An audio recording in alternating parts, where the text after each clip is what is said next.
Pemirsa, apakah pendapat Abu Zaid tentang Al-Quran dapat diterima secara akal, dan di manakah kelemahan teorinya yang mengatakan Al-Quran adalah produk budaya, teks linguistik, dan teks manusiawi? Pendapat Nasr Hamid Abu Zaid yang mengatakan Al-Quran tidak lain produk budaya, Al-Quran adalah teks manusiawi, teks linguistik, dan bagian dari fenomena sejarah sangat sulit untuk dipertanggungjawabkan secara rasional. Sebab pada hakikatnya seperti perkataan bahwasanya Al-Quran bila teraktualisasi dalam sejarah maka dia harus tunduk dengan peraturan sejarah.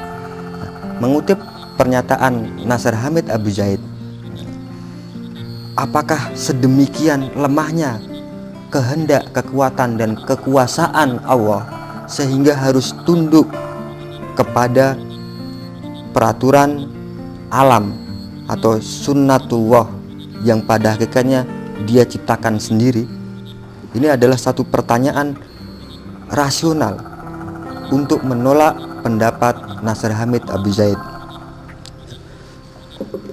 Apakah karena Al-Quran menggunakan bahasa manusia, yaitu bahasa Arab, sehingga bisa dimaknai bahwa Al-Quran terpengaruhi oleh budaya Arab? Lalu jika Al-Quran terpengaruh dengan budaya Arab, kenapa tantangan Allah yang banyak sekali terdapat dalam Al-Quran tidak pernah terjawab oleh manusia maupun jin, bahkan oleh kedua-duanya sekalipun?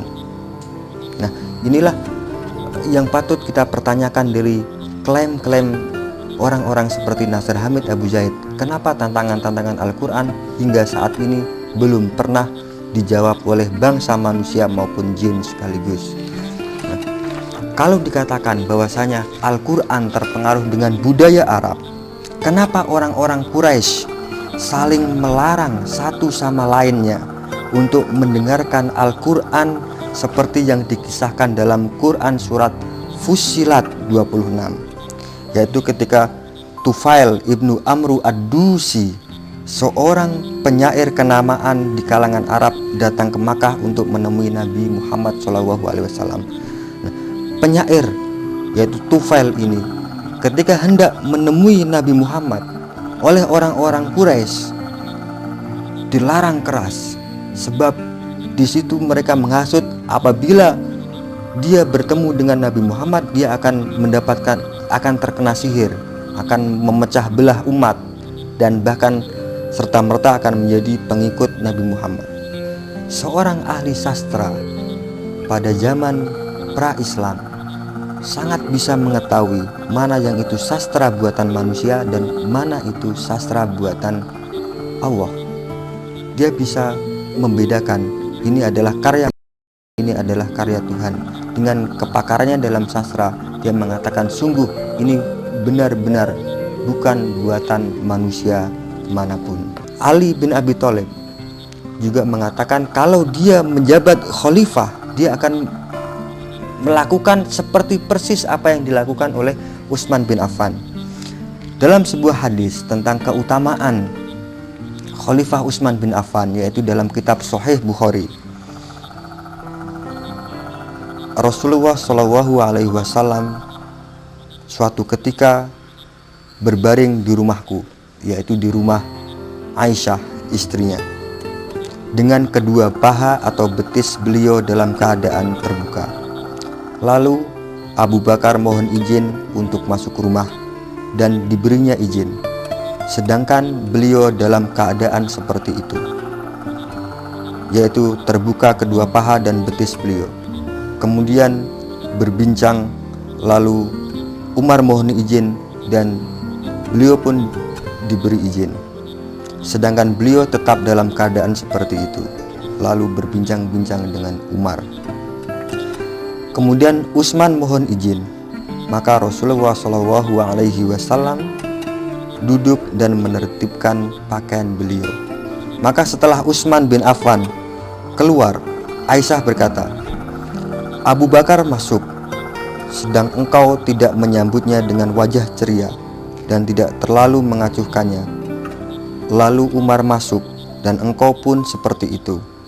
Kemudian ketika Utsman masuk, engkau duduk dan menertibkan pakaianmu. Nabi pun bersabda, tidakkah aku malu terhadap orang yang malaikat pun malu terhadapnya?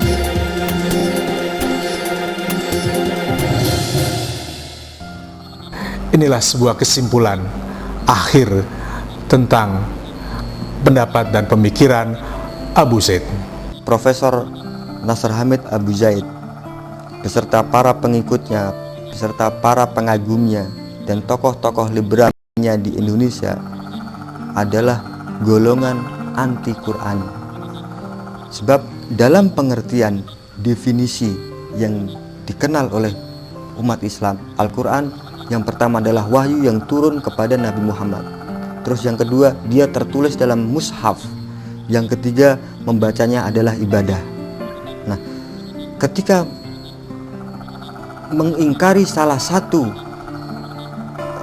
dari ketiga unsur tersebut, berarti bisa kita simpulkan bahwasanya Nasr Hamid Abu Zaid dan kalangan liberal di seluruh dunia hakikatnya adalah golongan anti-Quran. Dia lebih berbahaya, jauh lebih berbahaya, dan tidak bisa disamakan dengan kedudukan Mu'tazilah dalam Islam. Apa yang bisa kita lakukan dengan tantangan yang semakin kompleks ini adalah, ini sebenarnya kita harus menggali kembali bagaimana ilmu Al-Quran, bagaimana ilmu tafsir Al-Quran. Al-Quran yang diturunkan Allah sebagai pusaka yang terbesar kaum muslim harus digali lebih dalam lagi. Al-Quran tidak bisa ditafsiri secara liar karena kata per katanya yang diwahyukan dalam bahasa Arab secara sistematis merujuk kepada akar katanya, sehingga masing-masing kata per kata tidak bisa ditafsiri secara liar dan tidak bisa ditafsiri secara kontekstual maupun sesuai dengan kepentingan para penafsir, karena kata per kata mengandung unsur sistematika keilmian yang luar biasa. Demikian, semoga dengan tantangan yang semakin global ini umat Islam kembali merasa waspada bahwasanya Al-Quran yang kita miliki sedang diserang, sedang dihujat, sehingga kita harus mempelajari secara lebih sungguh-sungguh, secara lebih intensif dan sebagainya. Para pemirsa, demikianlah tadi kajian pemikiran Islam dengan tema profil penghujat Al-Quran. Semoga kajian ini bermanfaat dan memberikan arti yang luas serta menambah wawasan Anda sekalian. Sampai berjumpa pada kajian pemikiran Islam berikutnya. Assalamualaikum warahmatullahi wabarakatuh.